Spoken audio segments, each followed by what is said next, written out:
Bueno, buenos días tengan todos de nuevo. El día de hoy vamos a retomar todo lo que es el desarrollo embrionario y vamos a comenzar a hablar acerca de la segunda semana de gestación, la formación del disco embrionario bilaminar, ¿verdad? Y todo lo que sucede en ella.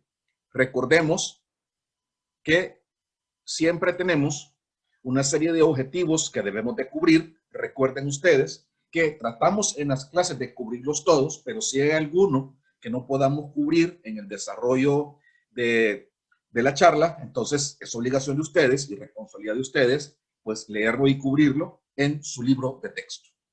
Sin más, pues, comencemos. ¿Qué es lo que sucede? Recordemos primero que a medida que el embrión se va desarrollando a partir de la fecundación, existen ciertos periodos de tiempo que tienen su nombre propio por lo que sucede en ellos. Durante la primera semana se habla de un periodo preembrionario, o sea, lo que la doctora de Castillo les habló en la clase del día de ayer es el periodo preembrionario. ¿Por qué? Porque es el momento en que se realiza la fecundación. ¿Qué sucede después de esta primera semana?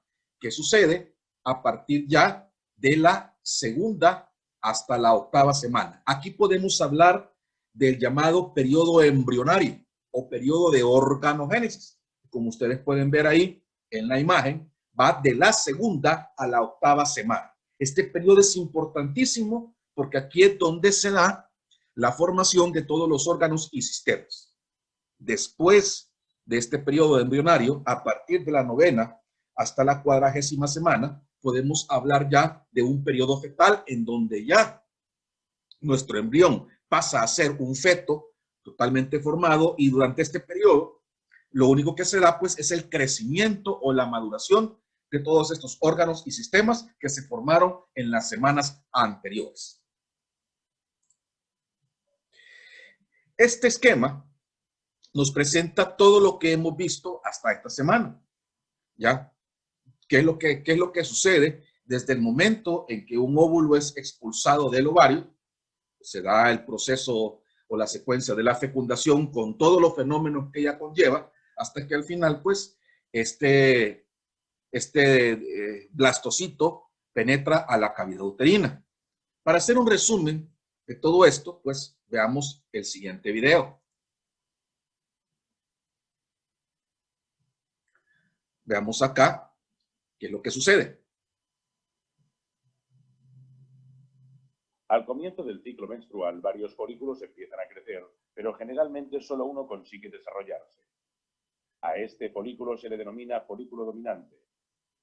En su interior, el folículo contiene un óvulo inmaduro. Este folículo crece entre 1 a 2 milímetros por día.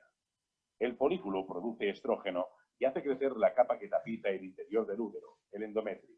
Alrededor del día 12 a 14 de ciclo, el folículo ha alcanzado un tamaño de 21 milímetros.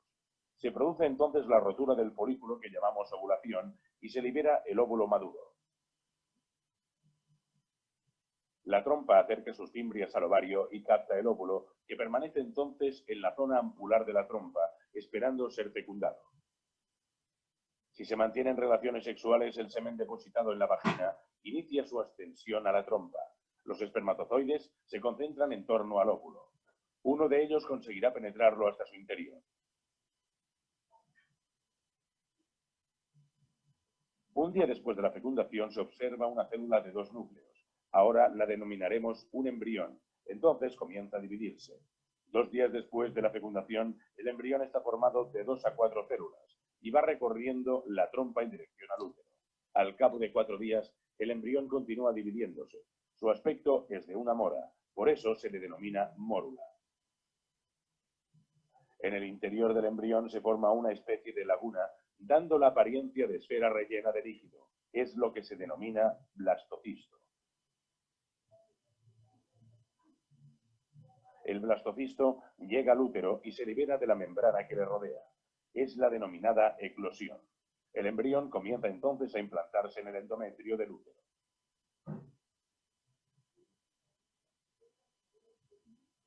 Como ustedes pueden ver ahí, Esto es lo que ha sucedido hasta este momento. Entonces, ya estamos prácticamente en el día 8, en donde este blastocisto ya se ha implantado en la pared uterina, o sea, en la cavidad del útero. Vamos a partir de este día, del día 7, donde sucedió la implantación, a ver qué fenómenos ocurren ya a partir de esta segunda semana del desarrollo. Lo primero que tenemos que saber es que aquí existe la llamada regla de los dos. ¿Por qué? Porque cuando este blastocisto se introduce o penetra el estroma endometrial, comienza a diferenciarse. ¿Qué es lo que se diferencia? Se diferencia el macizo celular externo, trofoblasto, se diferencia el macizo celular interno o embriolasto y aparecen ya ciertas cavidades. ¿Qué pasa en el trofoblasto? El trofoblasto en este momento se va a dividir en dos capas. Un citotrofoblasto, que es una capa interna que presenta células mononucleadas y ordenaditas, y un sincitio trofoblasto, que es una zona externa de células multinucleadas, sin límites definidos, un poco desordenadas. Es este sincitio trofoblasto el ente que va a comenzar a perforar aún más este endometrio materno para que este blastocisto se siga metiendo todavía más y tenga ya una implantación propiamente dicha. Pero también el embrioblasto se divide en dos capas. Un hipoblasto, que es una capa de células cúbicas pequeñas y próximas a la cavidad del blastocisto, y un epiblasto, que es una capa de células un poquito más altas, de aspecto cilíndrico, y que se encuentran adyacentes a esta nueva cavidad que se va formando en el blastocito y que es la cavidad amniótica. Como ustedes pueden ver ahí en la imagen, el otro fenómeno que ocurre ya cuando este blastocito está implantado es el aparecimiento de la llamada cavidad amniótica. ¿Cómo se observa esto? Se observa tal y como ustedes lo pueden ver ahí en la imagen. Si tomamos en cuenta la imagen de abajo, esta, que es tomada de su libro de texto, nosotros podemos ver acá cómo ya este blastocisto ha penetrado la pared uterina, o sea, el endometrio. Acá podemos ver en colores lo que yo les decía. En amarillito se ve la capa hipoblástica y en celeste la capa epiblástica. Esto es la división en capas del embrioblasto. Acá podemos ver en un verde claro al citotrofoblasto y en un verde oscuro al sincitio trofoblasto, que es la división en capas del trofoblasto. Entonces, esto sucede el día 8, pero como todo se va dando rápidamente y aceleradamente, entonces hay otra serie de fenómenos que van ocurriendo y tenemos qué es lo que sucede los días 9 y días 10. ¿Qué pasa en este periodo de tiempo? Lo primero es que el blastocisto ya se ha introducido más profundamente en el endometrio en virtud de la perforación que está realizando el sincitio trofoblasto y se forma un coágulo de fibrina que cierra el sitio en donde éste se introdujo en el epitelio superficial endometrial. El trofoblasto, a su vez, se va a desarrollar más a nivel del llamado polo embrionario. Como vamos a ver en la imagen que les voy a presentar después, este embrión ya presenta dos polos, un polo embrionario que está cercano pues, a esas dos capas en donde se dividió el embrioblasto y un polo abembrionario que es el sitio en donde no hay para nada tejido embrionario. Ya lo vamos a ver cómo se mira esto en una imagen. Entonces, el trofoblasto se va a desarrollar más a nivel del polo embrionario y aquí a su vez aparecen un montón de espacios o vacuolas que luego se fusionan y que forman lagunas. ¿Dónde van a aparecer estas lagunas? A nivel trofoblástico, si somos más específicos, a nivel del sincitio trofoblasto. Por eso a este periodo se le denomina periodo lagunar, por la formación de esas lagunas. ¿Qué sucede en el otro polo? A nivel del polo aboembrionario se forma la llamada membrana exocelómica. Esta membrana va a revestir la superficie interna del citotrofoblasto.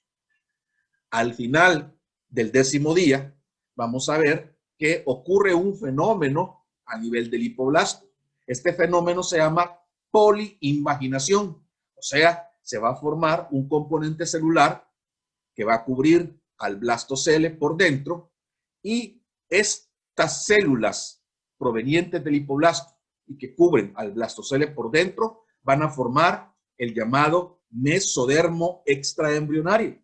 Este mesodermo extraembrionario también lo vamos a conocer con el nombre de saco vitelino primitivo. ¿Cómo vamos a ver esto? Lo vamos a ver tal y como aparece en esta imagen.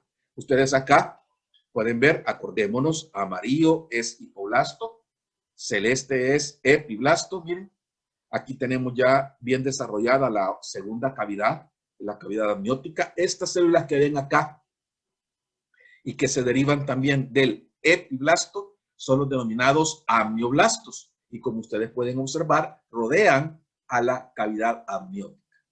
Podemos observar también que del hipoblasto, por poliinvaginación, aparece un nuevo componente celular. Miren, siempre en amarillo. Importante que ustedes comprendan que los colores significan de dónde se deriva. Y estas células, ¿qué nos van a formar? Nos van a formar la llamada membrana exocelómica o membrana de Heuser. Como les dije anteriormente, está tapizando la parte interna ¿de qué? Del trofoblasto. Miren, aquí está el trofoblasto. Ya se formó, como les estaba comentando, un coágulo de fibrina que está tapando el sitio del endometrio en donde se perforó o donde perforó el blastocisto para implantarse. Y ustedes pueden observar también cómo se están formando estos espacios en el sinsitio, que son los espacios vacuolares, que al final se juntan todos para formar las llamadas lagunas. ¿Qué sucede en los días posteriores? ¿Qué pasa en el día 11 y en el día 12? Ahí vamos a ver que ya el blastocisto se ha introducido por completo dentro del endometrio. Y si nosotros tomamos una ultrasonografía o le tomamos una ultrasonografía a la madre durante este periodo, nosotros vamos a ver que a nivel de esta cavidad endometrial se va a observar un pequeño bulto. Este pequeño bulto es el que nos está representando ya un embarazo. O sea, es este blastocisto que se está desarrollando. El trofoblasto, que se caracterizaba porque presentaba espacios lagunares, dan lugar ya, estos espacios, a una red intercomunicada. En este caso, el sinsitio trofoblasto, que les dije yo que era el taladro, o sea, la parte de este blastocisto que se estaba metiendo o que estaba perforando las paredes endometriales, ya perfora o erosiona los capilares maternos. Y entonces, estos capilares que en ese momento se encuentran congestionados y dilatados y que se conocen con el nombre de sinusoides, al ser perforados, vierten ya su sangre dentro de estas lagunas sinsitiales. Y es entonces cuando la sangre materna entra o penetra en ese sistema lagunar que se formó en el sinsitio trofoblasto, estableciéndose así ya una circulación útero-placentaria primitiva. ¿Por qué decimos útero-placentaria? Porque como vamos a ver en una clase posterior, es a partir del trofoblasto que se va a formar la placenta, aunque no solamente es a partir de él. Esta es la parte o el componente fetal de la placenta. ¿Viene a partir de dónde? Viene a partir del trofoblasto. También, en esos días, podemos ver que aparece a partir del mesodermo extraembrionario, o sea, el saco vitelino, una nueva población celular. Esta nueva población celular, ¿dónde se ubica? Se ubica entre la superficie interna del citotrofoblasto y la superficie externa de la cavidad exocelómica. Ahí es donde se va a formar, ahí se va a desarrollar, ahí se va a ubicar esta nueva población celular. ¿De dónde se deriva? Se deriva de células del saco vitelino, que sabemos nosotros que ese saco vitelino es mesodermo extraembrionario. ¿Y de dónde venía este mesodermo extraembrionario? Sabemos que ese mesodermo extraembrionario venía del hipoblasto. ¿Y de dónde iba a venir el hipoblasto? El hipoblasto iba a venir del macizo celular interno o embrioblasto. También, en ese periodo de tiempo, aparece un nuevo espacio, la llamada cavidad coriónica o celoma extraembrionario. ¿A quién rodea esta nueva cavidad o espacio? Esta va a rodear al saco vitelino primitivo. En virtud al aparecimiento de esta nueva capa y en virtud al aparecimiento de este nuevo espacio, el mesodermo extraembrionario se va a dividir en dos hojas, un mesodermo somatopléurico y un mesodermo esplagnopleuриco. El somatopléurico va a revestir al amnios y al citotrofoblasto y el esplagnopleuриco va a cubrir al saco vitelino. Acá también, en ese periodo de tiempo, sucede o ocurre la llamada reacción decidual. ¿Qué sucede o qué es la reacción decidual? La reacción decidual son cambios que sufren las células endometriales. Estos cambios ya no los sufre el blastocisto, sino que los sufre la pared uterina, específicamente las células endometriales. ¿Qué sucede o qué pasa en esta reacción decidual? Aquí estas células endometriales se vuelven más gordas, más grandes, poliédricas, turgentes y se llenan de nutrientes. ¿Para qué? Porque en ese espacio de tiempo, nuestro blastocisto se alimenta a través de difusión a partir de jalar o chupar el alimento o los nutrientes que estas células endometriales le están aportando mediante esta reacción decidual. ¿Cómo se ve esto? Se mira tal y como ustedes lo están observando aquí en la imagen. Pero les voy a poner mejor la imagen de su libro de texto, que es esta, para que ustedes vean lo que está sucediendo.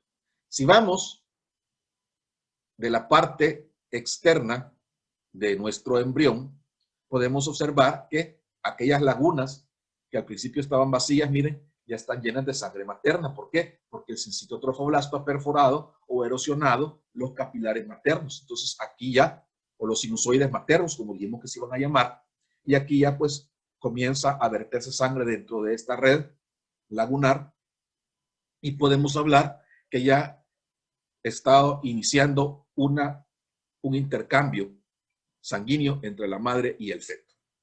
Ustedes pueden observar también cómo a partir de el hipoblasto, a partir del mesodermo extraembrionario, se han formado ya dos capas o una nueva población celular que se ubica entre ¿quién? Se ubica entre, miren, ¿qué era esto? Entre la membrana exocelómica y el citotrofoblasto. Esta nueva capa, ¿qué es lo que sucede con esta nueva capa? Esta nueva capa forma un nuevo espacio. Aquí lo podemos ver, miren. Este nuevo espacio es el celoma extraembrionario. Y al aparecer este nuevo espacio, entonces esa población celular se va a subdividir en dos capas. ¿En cuáles capas? Miren, en una hoja esplagnopleuриca, que es esta, que recubre a quién, que recubre al celoma extraembrionario o al saco vitelino primitivo, y en una hoja somatopleural, que es esta, miren, y que, ¿dónde se encuentra? Se encuentra en la parte interna del citotrofoblasto. Ya, acá podemos ver todo lo que está ocurriendo. ¿Qué pasa en el día 13? En el día 13 ya se observan unas estructuras a nivel del trofoblasto. Estas estructuras se denominan vellosidades Y como ustedes van a ver, a medida que este embrión se va desarrollando, estas vellosidades van a ir cambiando. En este momento, en la segunda semana del desarrollo, podemos hablar de que aquí se están formando las llamadas vellosidades primarias. También se forma el llamado saco vitelino secundario. Acordémonos que aquel era el primitivo. ¿Qué sucedió con el primitivo?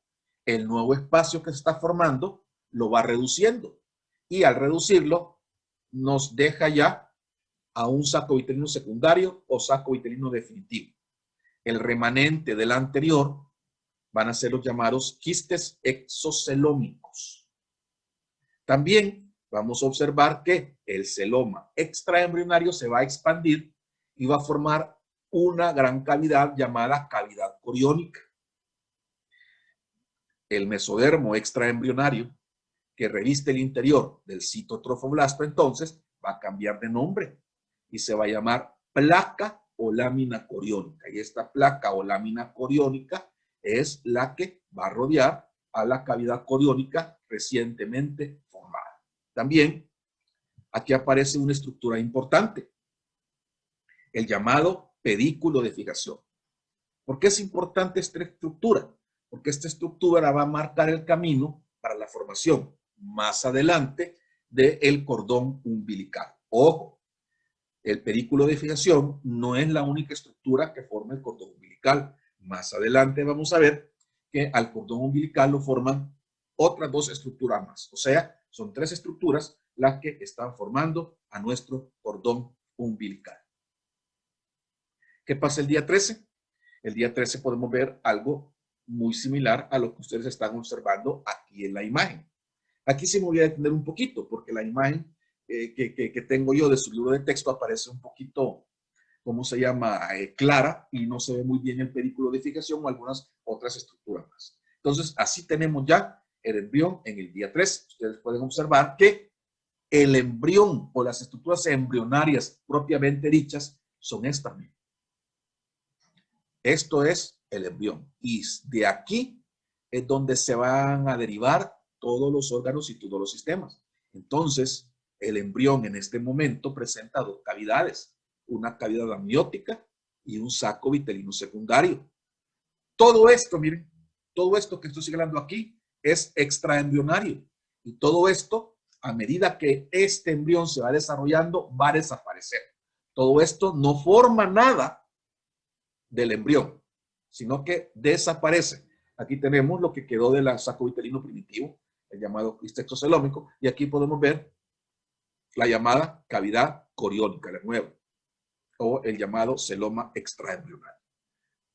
En su libro de texto, esa imagen anterior es esta. Como les digo, está un poquito pálida, ¿verdad? Pero por lo menos podemos observar cómo ya se ha formado una circulación uteroplacentaria primitiva. Miren. Miren el gran desarrollo que tiene el trofoblasto a nivel del polo embrionario. Este sería el polo embrionario. Miren. Y ustedes pueden ver el poco desarrollo que este presenta a nivel del polo aboembrionario. Miren la diferencia, es marcada. Acá podemos ver también la cavidad amniótica, el saco vitelino secundario. Aquí no se mira muy bien, pero aquí está ubicado el pedículo de fijación. Recuerden que aquí tenemos siempre a la hoja somatoplegoral del mesodermo extraembrionario, es este, ¿verdad? Y por aquí, rodeando todo esto, a este nivel, se encuentra la llamada placa o lámina coriónica. Acá, rodeando todo esto. En resumen, ¿qué es lo que sucede en la octava semana? Lo que sucede en la octava semana es que se forma el llamado disco bilaminar. ¿Por qué hablamos de un disco bilaminar? Porque el macizo celular interno o embrioblasto, que es a partir del cual se forma este disco, se ha dividido ya en dos capas. ¿Cuáles son esas capas? El hipoblasto y el epiblasto. Pero también el trofoblasto, ya vimos que se diferenció en otras dos capas. ¿Cuáles eran? El citotrofoblasto y el citotrofoblasto. El mesodermo extraembrionario, que se derivaba o se formaba o se desarrollaba a partir del hipoblasto, también se separa en dos capas, la hoja somatopleural y la hoja esplasmopleural. Y al final tenemos que nuestro embrión presenta dos cavidades. ¿Cuáles son? La cavidad amniótica y el saco vitelino definitivo o secundario. Ojo, la cavidad coriónica o celoma extraembrionario no se toma en cuenta acá porque, como su nombre lo indica, es extraembrionario. O sea, está fuera del embrión. Eso no va a formar nada en el embrión. Es importante también tener en cuenta que es durante este periodo de tiempo, durante el periodo embrionario, que como les decía al principio, iba desde la 8ª hasta la 9ª semana, pueden ocurrir ciertos defectos en el desarrollo. Estos defectos son dados principalmente por los llamados agentes teratógenos, que lo que provocan es una dismorfogénesis o una teratogénesis, o sea, la formación de alteraciones en este embrión que lo pueden hacer que este se desarrolle de manera anómala. ¿Qué es un teratógeno entonces? Un teratógeno se define como un agente que puede causar defectos al nacimiento cuando intervienen en el desarrollo del embrión o del feto. Teratógenos, ¿cuántos hay? Hay un montón, ¿verdad? Teratógenos pueden ser enfermedades, ya sean estas virales o infecciosas. Teratógenos pueden ser medicamentos. Teratógenos pueden ser drogas, como por ejemplo el tabaco o el alcohol, que son las más comunes. O teratógenos pueden ser también, ejemplo, las radiaciones mediante la toma de placas de rayos X. Todos estos agentes pueden causar un desarrollo anormal o una malformación a nivel del embrión. Otra cosa interesante e importante que debemos de saber cuando hablamos acerca de las semanas del desarrollo es que puede suceder una implantación anómala. ¿Qué sucede cuando nuestro embrión fecundado, cuando nuestro óvulo fecundado no se implanta donde debe de ser? Ocurre lo que vamos a ver. Normalmente, el blastocito se implanta en la pared anterior o posterior del cuerpo uterino. En ocasiones, el blastocito se implanta cerca del orificio del cuello del útero. Con el posterior desarrollo, la placenta cubre ese orificio que recibe el nombre de placenta previa. La placenta previa puede causar hemorragias y desprendimientos durante el embarazo o durante el parto. Es por eso que en ocasiones la placenta previa suele denominarse como un embarazo ectópico. Otras veces, el blastocito se implanta a lo largo de la trompa uterina, provocando un embarazo tubárico. El 95% de los embarazos ectópicos se dan en la trompa uterina, con mayor frecuencia en la ampolla. Una mujer con un embarazo tubárico presenta dolor y sensibilidad dolorosa. Si se da en la trompa derecha, puede confundirse con apendicitis. En un embarazo ovárico, el blastocito se desarrolla en el mismo ovario. Otras veces el blastocito se implanta en el revestimiento peritoneal de las asas intestinales o también en la cavidad rectouterina o saco de Douglas. Una mujer con estos embarazos presenta signos y síntomas de un embarazo normal, como ser pérdida de la menstruación y otros. En un embarazo molar, la placenta crece de forma anormal durante los primeros meses, creando una masa con forma de quiste que recibe el nombre de mola hidatiforme.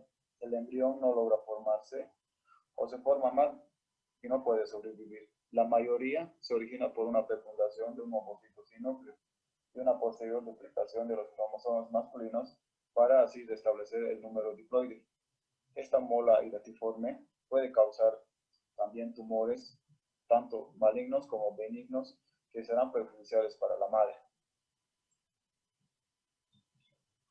Algunas formas de inhibición de la implantación puede ser como la administración de dosis elevada de progestágenos, estrógenos o ambos durante varios días, comenzando al poco tiempo de una relación sin protección. Esto no suele evitar la fecundación, pero sí suele evitar la implantación o interferir en la implantación. La colocación de un dispositivo intrauterino, como la T de cobre y otros, que inducen a la reacción inflamatoria local, también pueden interferir, pues, ahí en el desarrollo de un embarazo. O sea, como estaban viendo ustedes ahí, más que todo esto son los llamados métodos anticonceptivos, ¿verdad? Pero en lo que a que nos refiere es en el llamado embarazo ectópico. Como ustedes vieron, el embarazo ectópico no es más que cuando el blastocisto se implanta fuera del endometrio que reviste la cavidad uterina. Aquí pues se puede implantar en cualquier otro punto diferente al útero. Como ustedes vieron en el video, y como yo les voy a colocar aquí en imagen, aquí tenemos los sitios en donde más frecuentemente puede ocurrir un embarazo ectópico. Ustedes pueden observar acá que el embarazo ampular o la implantación de este blastocisto a nivel de la trompa uterina es lo más frecuente. Después de eso viene el embarazo ístmico, en donde el embrión se implanta siempre en la trompa uterina, pero a nivel del istmo. Podemos tener incluso embarazos fímbricos, en donde el blastocisto se implanta a nivel de una fimbria. Y ahí tenemos en pequeños porcentajes embarazos abdominales, embarazos intersticiales, embarazos cervicales, embarazos ováricos, etc. Es importante poder determinar cuando se da un embarazo ectópico. ¿Por qué?